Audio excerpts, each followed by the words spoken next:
Luna, welcome back to my channel.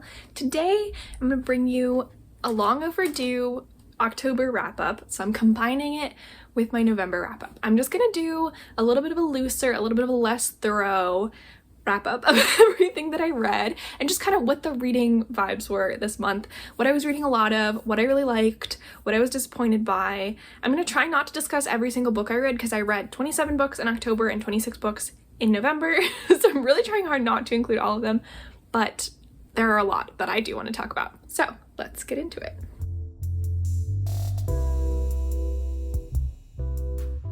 So first of all, October was my birthday month, and it was also TBR harvest. So my goals were to read some really good books, have a good time, read a lot of things for TBR harvest. I tried to do at least some version of all 3 game boards, which was pretty fun, and I think it worked out pretty well.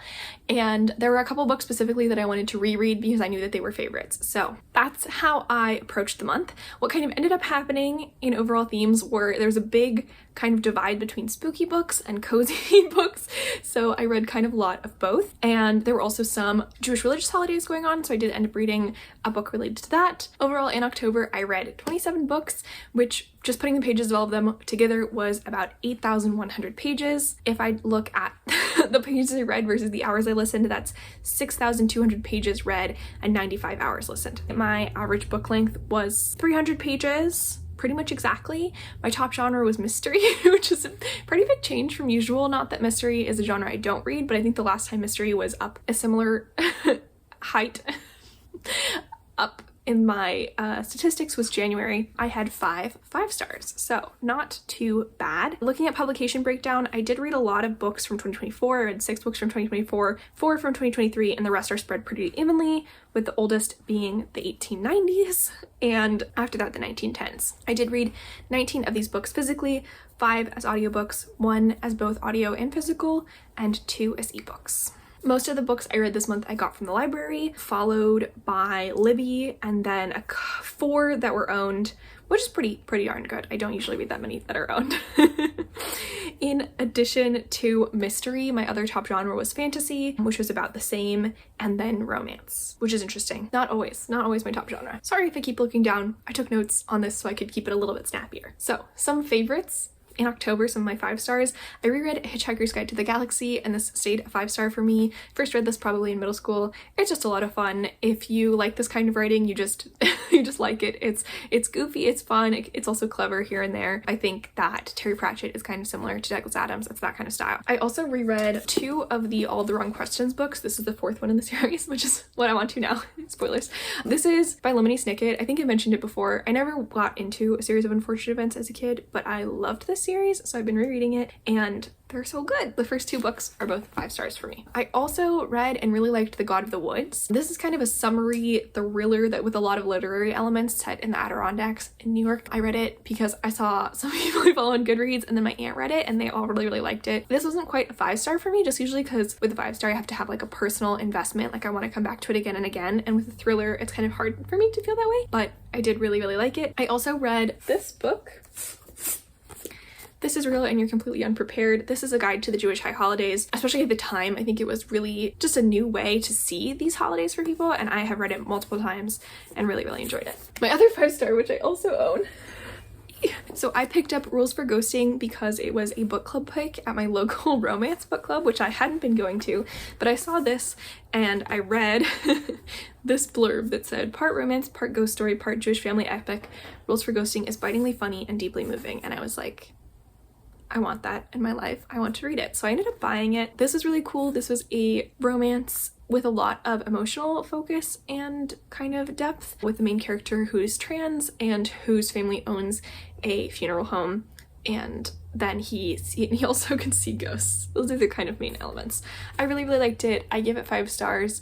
I don't know that I'd say it was perfect, but I just loved it so much. I had such a good time. I really want to recommend this to a lot of my friends if it sounds interesting to them to read it, because it was really great. I also love the cover. But Some other highlights: another book club that I was in, the fantasy book club, read Solace by Gail Carriger, which I wanted to read because I saw it recommended by Leandra the TBR Zero, and it was like I had decided like, okay, I want to read this, and then I saw that the book club was doing it for October, so that worked out really perfectly.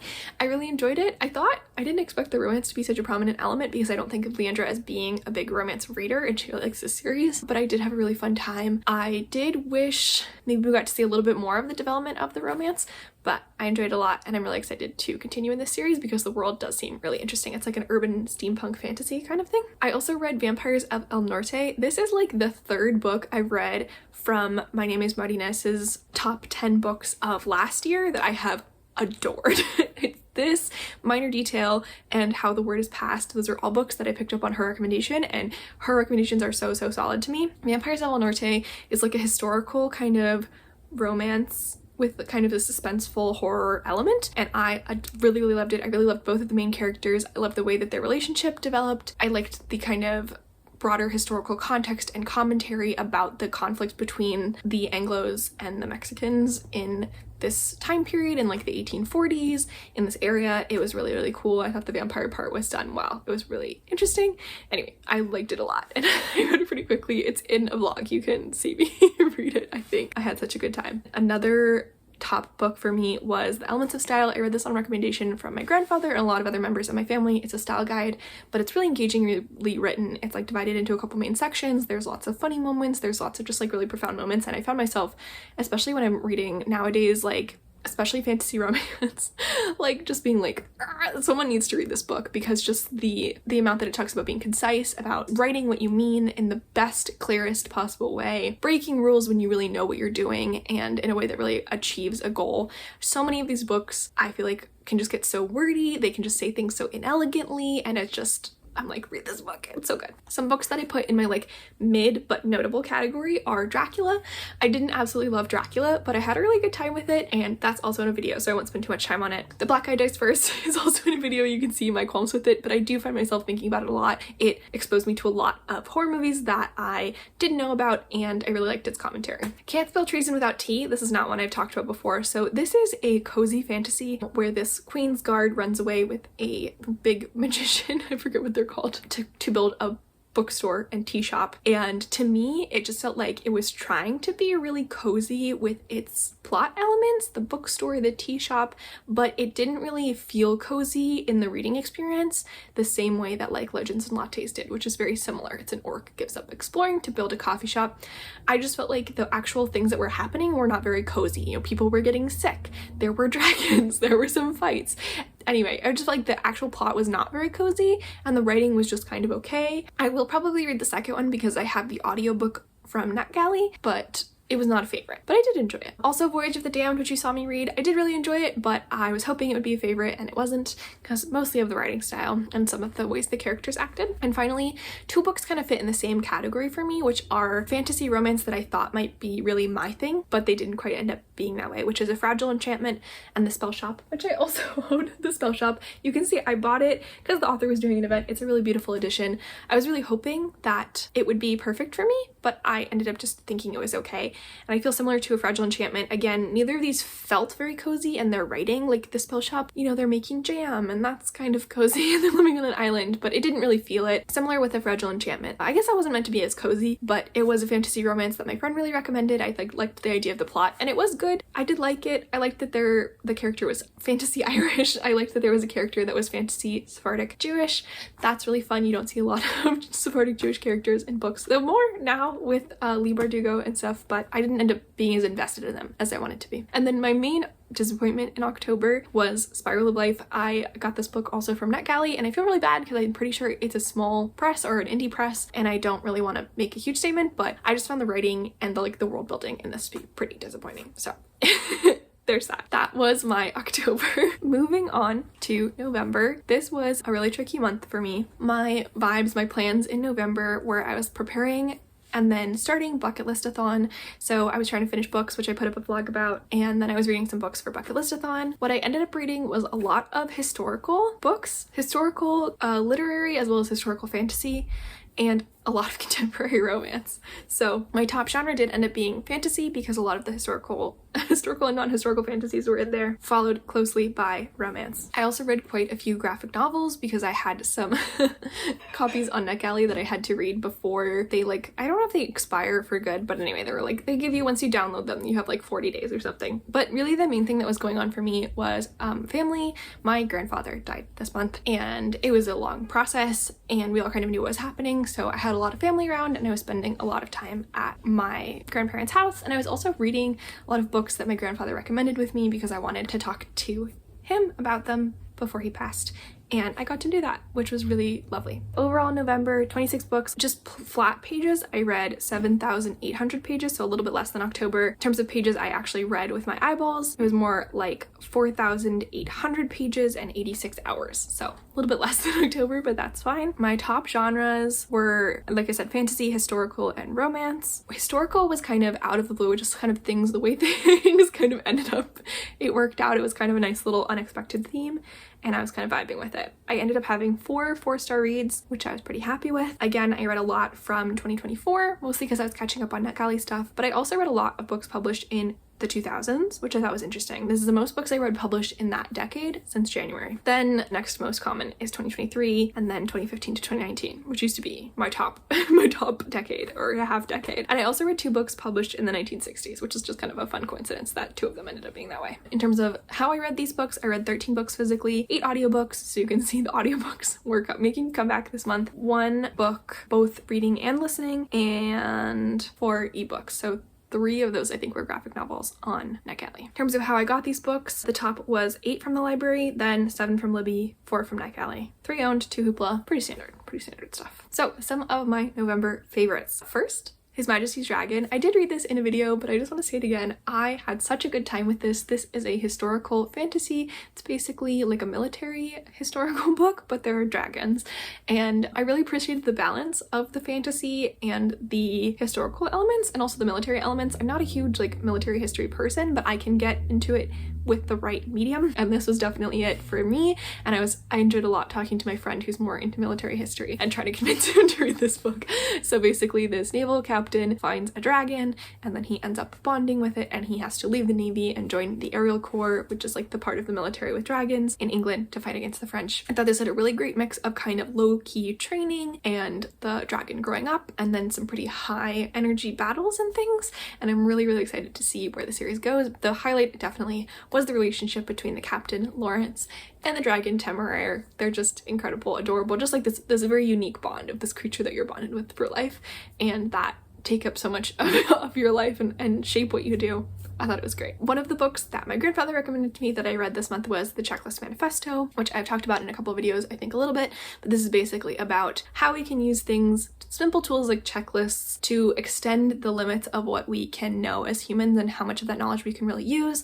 So some of the specific examples are flying a plane, doing surgery, building a building. These are really complicated operations with lots of moving parts and potentially lots of people involved, and how do we keep those people moving together and using all their knowledge in the best way. And this guy's solution is a checklist. It was a really cool book, lots of cool stories, very engaging, and a great idea. I also read One Among Crows, which is also in a video, but I really enjoyed this. This is an urban fantasy with this kind of found family aspect, these kind of magical creatures in this underground in Chicago. It's really short, so I don't want to talk too much about it, but I really liked this book. I had such a good time with it. I'm really glad I read it. I'm really curious now to read maybe more Veronica Roth. If she's written more adult stuff, I'm not sure. But yeah, I really like urban fantasy, and that ended up being cool. Another book I read recommended to me by my grandfather was The Secret Game. It's a pop history book about this game that took place between a black basketball team and a white basketball team in North Carolina, which is where I live. It happened in 1944, so it's kind of during this time of a lot of tension. There's World War II, there's lots of segregation, and just kind of going into the lives of all these people who are involved in this game, including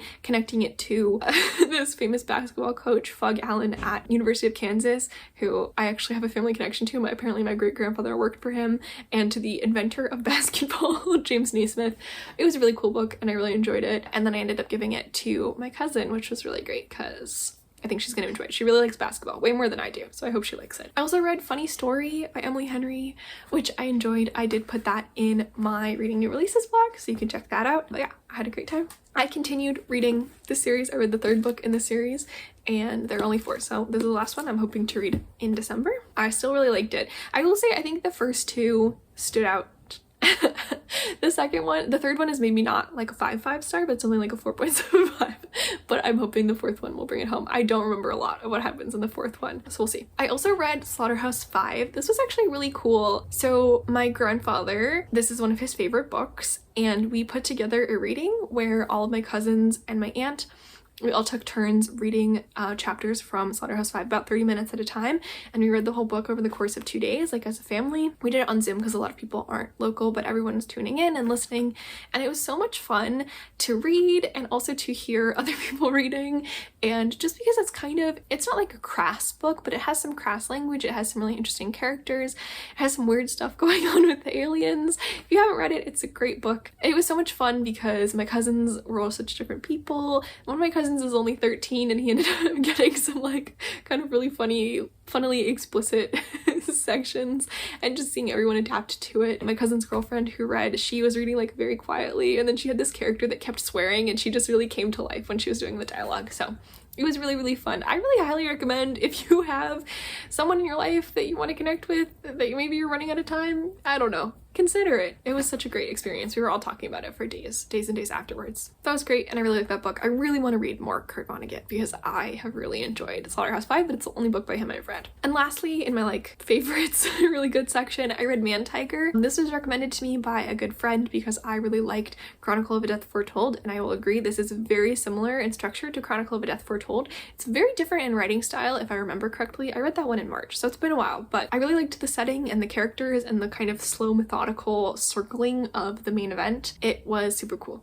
And it's a pretty short book, so if you're curious, you learn a lot about like Indonesia, which is where it's set. This author, I really liked the foreword. It talked about this author and kind of his place in the Indonesian literary scene, history, canon. And if you like those kind of literary books that are surrounding this one horrible event and kind of getting into what happened and why, this is really, really good. Here's my mid but notable section. This is mostly books that I liked, but they weren't favorites, or actually, okay, there's one more book that belongs in the favorites section, even though I read Going Postal, which is my second Terry Pratchett book, and I really liked it, and I had a great time. But it wasn't like a favorite. I didn't like it as much as I liked Pyramids, but it had a lot of those elements. I really liked this is basically like a criminal, instead of being executed, is forced to run the post office and try to get it up and running. It was just so satisfying, that like getting the post office up and running, the problem solving, the weird hijinks, because he's a criminal, he's a con man, he's like figuring out how to live this like honest life. It was so much fun. I really, really enjoyed it. Okay,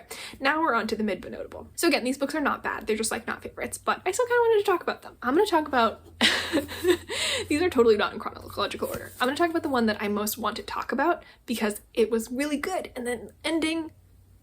So this is Vengeance Road. This was on my bucket listathon list, and I finished this like right at the end of November. This is it's compared to True Grit, which I really want to read too because that's another one of my grandfather's favorite books, but anyway, I haven't read that. But this young woman, she loses her father and she goes on this quest for vengeance. She runs into these people, It's set in Arizona. I really liked that, and reading the author's note at the end, it's based on specific local legends, so that part is cool, and it did make me understand why the author made the choice, but that doesn't mean I appreciate it. So one of the big themes towards the end of this book is like the kind of conflict between the white settlers and the native Apache, and kind of their relationship to the land, whether they respect it, and like everyone's focus on gold, and it becomes this big thing. So this is going to be a spoiler because I can't explain it any other way, but they find this gold mine, and the main character Kate and the guy she's with, Jesse, agree with the Apache girl that's with them, Liluye is how it says to pronounce it, but I don't know if that's right. They agree that they're not going to take any gold because it's disrespectful to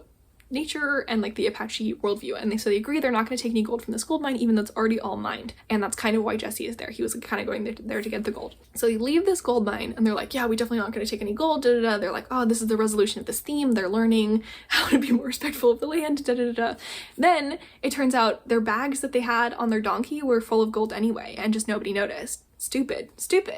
And then Kate gives this journal that has a map to the gold mine to this random dude.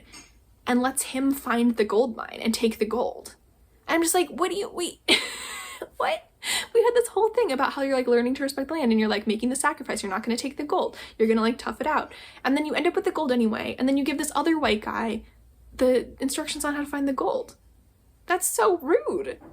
Anyway, okay. I really did like this book. Other than that part sucked. Okay. 2 books that I did really like, but were kind of weird and I wasn't sure how I felt about them are Monstrilio and Johnny Appleseed. I read Monstrilio just because it was part of my Latina Reads challenge and I had heard a lot about it. And I think I liked it, but I can't quite tell. It's weird. It's not as horrific as I thought it was gonna be, maybe. It's a cool idea. Johnny Appleseed is very literary, like kind of stream of consciousness and going back and forth, and I did enjoy it. I thought it was cool. The main character is Two-Spirit, which I haven't read a book with a Two-Spirit character before. Clearly very like autobiographical in a lot of ways of the author and set in Canada. I liked it. Oh, also Man-Made Monsters I read, which is a collection of short stories about a Cherokee family that kind of have horror elements. I actually really liked this, but the quality did vary from story to story, especially the more historical ones. The writing style didn't quite necessarily always nail the historical setting, but it was good. I also read Trust of the Emerald Sea, which I did really enjoy. It just didn't stick in my in my heart, I suppose, as a favorite. And sometimes the writing style was just like a little bit too goofy, a little bit too jokey. I definitely want to read more Brandon Sanderson. I haven't read any and I was like a little bit intimidated, so I feel like this was kind of a good stepping stone to his more maybe serious fantasy. Not that this isn't like serious fantasy, but like it is very jokey. So, and finally in this section, The Ornithologist Field Guide to Love. I had my hopes very high for this, and so that's kind of on me. I was really hoping it would be kind of like Emily Wilde's Encyclopedia of Fairies, because it was like light academia, a little bit of magic, there's a little bit of a quest, academic rivals, but it just ended up being so goofy constantly. Like every character in this was never serious, and that's fine. I really do like goofy. Like I like Douglas Adams and I like Terry Pratchett, but this was just like a little bit too much. And also it was like very steamy in the attraction, but then it just like, I don't know, it never really paid off into anything super satisfying for me. So this was like a 3.75. which is unfortunate because I was really hoping it would be more like a 4.5. And then finally, the things that actually genuinely disappointed me in November. First, I DNF'd Celestial Monsters, which is in my vlog, which was sad.